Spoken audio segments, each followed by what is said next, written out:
എന്താടി? എന്തിനാ നീ കരയുന്ന? ഒന്നുമില്ല ഒന്നുമില്ല. അത് ആരെങ്കിലും ഇങ്ങനെ നിന്ന് കരയോ?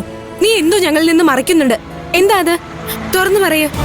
ഒന്നുമില്ലെന്ന് പറഞ്ഞില്ലേ? എന്താ നിന്റെ കയ്യില്? കാണട്ടെ.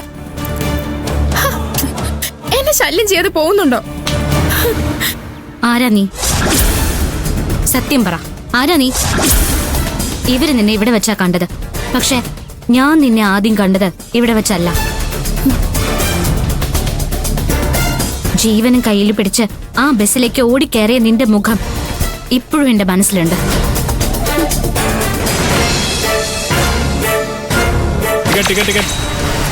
ഹലോ, എങ്ങോട്ടാ മോളെ? ഈ ബസ് എങ്ങോട്ടാ പോകുന്നേട്ടാ? ബസ് എങ്ങോട്ടാ പോകുന്നെന്ന് അറിയാതാണോ ചാടി കയറിയത്?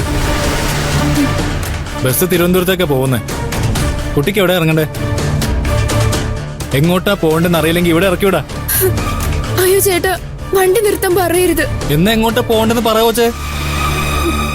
തിരുവനന്തപുരത്തേക്ക് ടിക്കറ്റ് എടുത്തോളൂ. എങ്ങോട്ട് പോകുന്ന ബസ്സാണെന്ന് പോലും അറിയാതെയാ നീ ആ ബസ്സിലേക്ക് ഓടിക്കയറിയത്. ഇവിടെ വരെ വരുന്ന ബസ് ആയതുകൊണ്ടാ നീ ഈ ടൗണിൽ എത്തിപ്പെട്ടത്. അല്ലാതെ ഇങ്ങോട്ട് വരാൻ വേണ്ടി നീ ആ ബസ്സിൽ കയറിയതല്ല. ആ സമയത്തെല്ലാം നിന്റെ മുഖത്ത് നല്ല പേടിയുണ്ടായിരുന്നു. ഞാൻ പറയുന്ന സത്യമല്ലേ?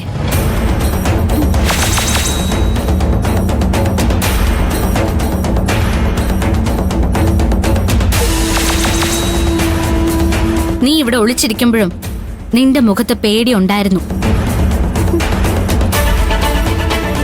നീ ഇവിടെ മുറി അന്വേഷിച്ച് വന്നൊന്നുമല്ല. ഈ ടൗണിൽ എത്തിപ്പെട്ടതുപോലെ ഈ ഹോസ്റ്റലിലും നീ എങ്ങനെയോ എത്തിപ്പെട്ടതാ. നീ ഏതോ ഒരു പയ്യനുമായി സംസാരിക്കുന്നത് ആയിഷ കണ്ടു. എന്നിട്ടത് ആരാണെന്ന് ഇവിടെ ചോദിച്ചപ്പോ നീ എന്താ പറഞ്ഞത്? അറിയില്ലാന്ന് അല്ലേ? എന്തിനാ കരയുന്നെന്ന് ചോദിച്ചാ ഉത്തരവില്ല. കയ്യിലെന്താന്ന് ചോദിച്ചാ അതിനും മറുപടിയില്ല.